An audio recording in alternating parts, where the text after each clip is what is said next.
the first ones to mention that kind of classic golfer's elbow, or at least just wrist and elbow pain, Mhm. essentially. You had mentioned a lot of members having some at-home, simulators, turf, hitting in the garage with concrete underneath. Are you seeing the same thing this year coming back as you start getting some uh, more of your members coming in for lessons that have been hitting more at home? I'm seeing the same thing. And the stronger they are, if they're, juniors with higher speed, they even have some wrist injuries Right. because of it. I think that's directly correlated to the turf and the lack of, foam and padding underneath if it's just sitting on a garage floor or what have you.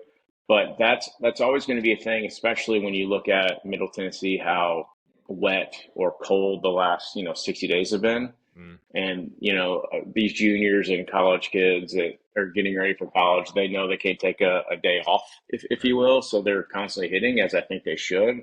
But we have to find a better way to balance that out and maybe not hit as many shots. These kids they'll just bang, bang, bang, bang balls, especially because it's coming right back into your net. But if you look at the players that are on TV and are making a living, or the PGA Tour, you guys, and you're watching them on the range, they're maybe hitting a ball a minute.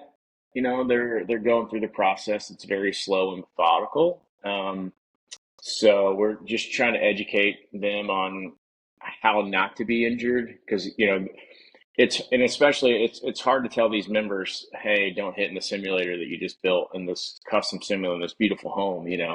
Don't hit it as much. But there's just ways to go about it, and then connecting them with you if they do feel a little pain in the beginning, instead of just kind of being a man and toughing it out and pushing through, because it's that pain is a sign. So we need to go to someone like yourself to get that taken care of, so it doesn't get worse and inflamed and all that stuff.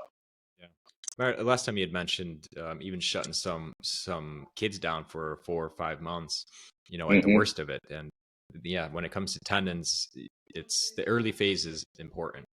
Hmm.